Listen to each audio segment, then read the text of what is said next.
नमस्कार, knowledge wings में आप सभी का स्वागत है।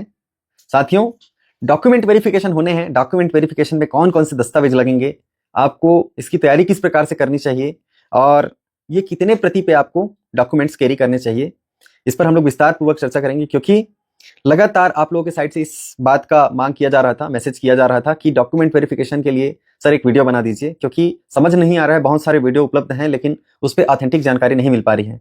तो निश्चिंत रहें, आप नॉलेज विंग्स में हैं, आपको नॉलेज का जो ऑथेंटिफिकेशन वो केवल और केवल यही मिलेगा और आप तक वही जानकारी पहुंचाई जाएगी जो आपके काम की हो।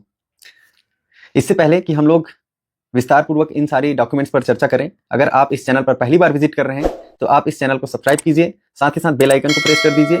और अगर यह वीडियो आपके काम की होती है, आपको पसंद आता है, तो इस वीडियो को लाइक कीजिए और अपने दोस्तों में भी शेयर कीजिए ताकि उन तक भी समय पर जो है सही जानकारी पहुंच सके। चलिए हम लोग वीडियो की शुरुआत करते हैं और कौन कौन से दस्तावेज आप लोगों को कैरी करने पड़ेंगे इस पर हम लोग चर्चा करते हैं। आपको इसका सीक्वेंस आपके स्क्रीन पर भी देखने को मिल जाएगा। मैं आपको बता देता हूं, सबसे पहले आपको एडमिट कार्ड रखना होगा। एडमिट कार्ड यानी कि प्रवेश पत्र, जो आपने व्यापम के एग्जाम में प्रयोग किया था वही एडमिट कार्ड लगेगा। इसका मतलब ये नहीं है कि अगर आपके पास एग्जाम के समय जो एडमिट कार्ड मिला हुआ था वो गुम गया है तो उसके लिए आपको परेशान होने की जरूरत है, बिल्कुल भी नहीं। आप वेबसाइट से डाउनलोड कर सकते हैं और किस प्रकार से डाउनलोड कर सकते हैं वो आप लोगों को ग्रुप के माध्यम से बताया भी गया था। उसके लिए एक लिंक है जो कि वीडियो के डिस्क्रिप्शन में मैं डाल दे रहा हूं। आप वहां से जा करके उस लिंक के बाद आप अपना जो पंजीयन नंबर है, जो आपने आपके फॉर्म भरते समय SEAT ऐसा करके जो नंबर लिखा हुआ था, उसके बाद फिर जो भी नंबर है उन नंबर को आप पुट कर दीजिए वहां। उसके बाद फिर आपका जो है एडमिट कार्ड निकल करके आ जाएगा, उसको प्रिंट कर लीजिए।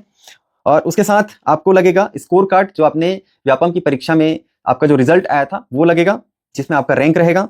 उसके बाद फिर जो काउंसलिंग जो आप अभी कराने वाले हैं उसकी एक पावती लगेगी, जिसपे आपको स्कूल का अलॉटमेंट रहेगा, वो पावती रहेगी। उसके बाद फिर आपका 10वीं का अंक सूची रहेगा, 10वीं के अंक सूची के नीचे 12वीं का अंक सूची। उसके बाद फिर D.Ed D.LED की अंक सूची रहेगी, जो कि दोनों वर्ष, आप ऐसा मत करिएगा कि अंक सूची D.LED का लेके जाना है और अंतिम वर्ष का ही ले जाएं, क्योंकि उसमें दोनों वर्ष का रहता है, ऐसा बिल्कुल नहीं। आपको दोनों वर्ष का कैरी करना पड़ेगा। उसके बाद फिर TET या जो CTET है उसका जो प्रमाण पत्र है उसको आपको कैरी करना पड़ेगा। आपका जो TET का प्रमाण पत्र है इसको कलर प्रिंट में लेकर के जाना है। TET के बाद छत्तीसगढ़ का मूल निवासी होना चाहिए, वो प्रमाण पत्र आपको लेकर के जाने हैं। उसके बाद फिर जाति प्रमाण पत्र लगेगा। जाति प्रमाण पत्र ST SC और OBC के लिए ही है, जनरल के लिए नहीं, जनरल को जरूरत नहीं पड़ती है इसकी। उसके बाद फिर आय प्रमाण पत्र। आय प्रमाण पत्र केवल और केवल OBC नॉन क्रीमी लेयर अभ्यर्थियों के लिए है। ये ST SC और जनरल इनके लिए आवश्यक नहीं है, बिल्कुल भी इसकी आवश्यकता नहीं है। केवल और केवल OBC नॉन क्रीमी लेयर अभ्यर्थियों के लिए आय प्रमाण पत्र की जरूरत पड़ेगी। उसके बाद फिर शपथ पत्र। शपथ पत्र में आप इस बात का उल्लेख करेंगे कि मैं जितने भी डॉक्यूमेंट्स सबमिट कर रहा हूं वो यथा स्वरूप सही है और इसकी जानकारी मेरे द्वारा पूरे होशों और हवासों में दी जा रही है। अगर इस पर किसी भी प्रकार की कोई भविष्य में गलत जानकारी का सूचना मिलती है या मेरे द्वारा जो जानकारी दी गई है वो गलत होती है तो इस पर कानूनी कार्यवाही की जा सकेगी, ये उल्लेख रहेगा। इसका एक मैंने फॉर्मेट भी बनाया है कि किस प्रकार से आपको क्या टाइप कराने हैं और शपथ पत्र कितने का रहेगा, क्या रहेगा, इस पर भी मैंने एक वीडियो बनाया है, उसको आप YouTube चैनल पर जाकर के देख सकते हैं। उसके बाद फिर आपको आधार कार्ड लगेगा। आधार कार्ड आप मूल प्रति, ये सारे जो डॉक्यूमेंट्स कह रहा हूं इसका सबका मूल प्रति रहेगा। और इसके साथ साथ आपको कम से कम 3 फोटो कैरी करने चाहिए, जो कि शपथ प्रपत्र रहेगा सहायक शिक्षक के लिए। उसको भी आपको किस प्रकार से भरना है उस पर मैं एक अलग से वीडियो बनाऊंगा, वहां से आप देख सकेंगे। और इतने सारे डॉक्यूमेंट्स को लेकर के जाना है, ये एक मूल प्रति रहेगा। इसके अलावा कम से कम इसका 4 सेट आपको करा करके रखने चाहिए। इसी सीक्वेंस में 4 सेट आपको अलग अलग जगह जरूरत पड़ सकती है। एक आप जहां डॉक्यूमेंट वेरिफिकेशन कराने के लिए गए, जैसे कि रायपुर में होता है तो आप वहां जमा करेंगे। उसके बाद फिर DO में मांगते थे DO में, और एक सेट आपके पास एक्स्ट्रा होने चाहिए ताकि अगर किसी प्रकार की जरूरत पड़ती है तब आपको भटकना ना पड़े। उसके बाद अब हम लोग चर्चा कर लेते हैं कि जो मूल निवासी है उस पर अगर कोई समस्या है, जैसा कि आप लोगों के साइड से सवाल आ रहा था कि कुछ साथी जो हैं 2000 से पहले के हैं, 1998 के हैं, 1999 के हैं, यानी कि उनका जो मूल निवास बना हुआ है वो मध्य प्रदेश और छत्तीसगढ़ के शामिल होते समय था और उसको अभी तक अपडेट नहीं कराए हैं, तो उसके लिए क्या करना पड़ेगा, क्या वे अपात्र हो जाएंगे? ऐसा बिल्कुल नहीं है, आपको पर्याप्त मौका मिलेगा।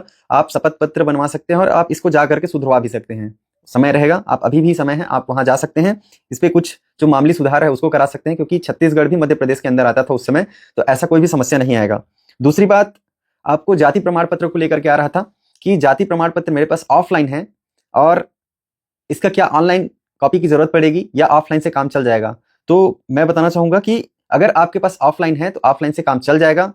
फिर भी अगर आप इसको ऑनलाइन करा लिए हैं और ऑफलाइन भी है तो आप दोनों को लेकर के जा सकते हैं।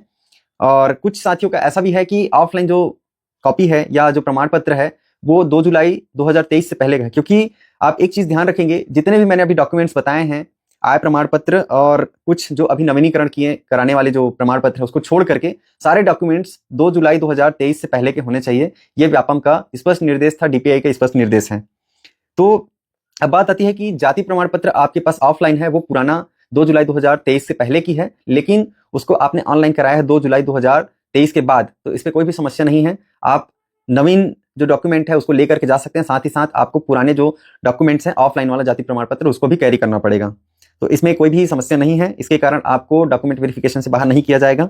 इसके बाद आती है कि आय प्रमाण पत्र, क्योंकि आय प्रमाण पत्र को लेकर के आप लोगों के बीच से काफी ज्यादा मैसेज जो है देखने को मिल रहा था, सवाल आ रहा था कि आय प्रमाण पत्र तो 6 महीने में ही एक्सपायर हो जाती है, और 6 महीने के बाद यानी कि अगर आपने जुलाई के समय अगर कोई आय प्रमाण पत्र बनवाया है, उससे पहले का जो बनवाया है जून में या फिर मई में, तो वो तो 6 महीने बाद समाप्त हो जाएगा। और अभी 2025 लग गया है, तो क्या नया वाला जो आय प्रमाण पत्र है वो काम करेगा या पुराना ही लगेगा? तो आपको इस बात का ध्यान होना चाहिए कि 6 महीने में जब एक्सपायर हो जाती है तो आपको उसको रिन्यूअल कराना पड़ेगा।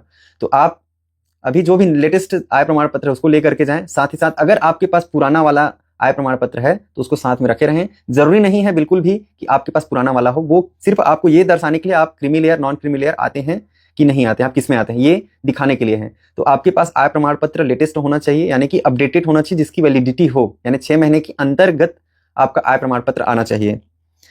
इसके अलावा शपथ पत्र की बात आती है। शपथ पत्र के बारे में मैंने बताया कि उसके लिए मैंने एक डेडिकेटेड वीडियो बनाया है और वो जल्द ही आप लोग तक पहुंच जाएगी और उसको मैं अपलोड कर दूंगा। आप लोग वहां से जाकर के देख सकते हैं कि शपथ पत्र में क्या फॉर्मेटिंग रहेगा, क्योंकि बहुत सारे वीडियो हैं जो अभी यूट्यूब पर वायरल हो रहे हैं, चल रहे हैं, मैं देखा हूं, वो अपर्याप्त है, पूरी तरह से अपर्याप्त है जो शपथ प्रमाण पत्र जो है बनवाए गए हैं बहुत सारे अभ्यर्थियों के द्वारा। तो सबसे पहले इन सारे डॉक्यूमेंट्स को आपको एक सीक्वेंस में जमाना है और इसी के अनुरूप आपकी जो है डॉक्यूमेंट वेरिफिकेशन होने हैं। एक सवाल आप लोगों के बीच से और आ सकता है कि 10वीं और 12वीं तक ही क्यों, आप स्नातक या ऊपर की जो आपके पास डॉक्यूमेंट्स है उसको भी कैरी करने हैं क्या या नहीं करने हैं? तो यहाँ जो डॉक्यूमेंट वेरिफिकेशन होना है वो केवल और केवल 10वीं और 12वीं और जो नीचे जो बताया गया है उतना ही होना है। इसके अलावा आपके पास जो भी क्वालिफिकेशन है इसको आप जब सर्विस रिकॉर्ड मेंटेन करने होंगे या जमा करना होगा उस समय आपको जो बीओ है वहाँ कार्यालय में आपको जमा करना पड़ेगा। तो आप केवल और केवल जितना भी डॉक्यूमेंट्स मैंने अभी बताया है जो आपकी स्क्रीन पर है उसी की तैयारी कीजिए, उसको एक सीक्वेंस में जमा करके रखिए, इतने से आपका डॉक्यूमेंट वेरिफिकेशन स्मूथली निकल जाएगा। अगर आपको यह वीडियो इन्फॉर्मेटिव लगा हो, अच्छा लगा हो, तो आप इस वीडियो को जरूर लाइक कीजिए, साथ ही साथ इस चैनल को भी सब्सक्राइब कर लीजिए और इस वीडियो को अपने दोस्तों तक शेयर जरूर करिएगा। वीडियो को यहाँ तक देखने के लिए बहुत बहुत धन्यवाद। मिलते हैं अगली वीडियो में, तब तक मंगल कामनाओं के साथ। जय श्री राम।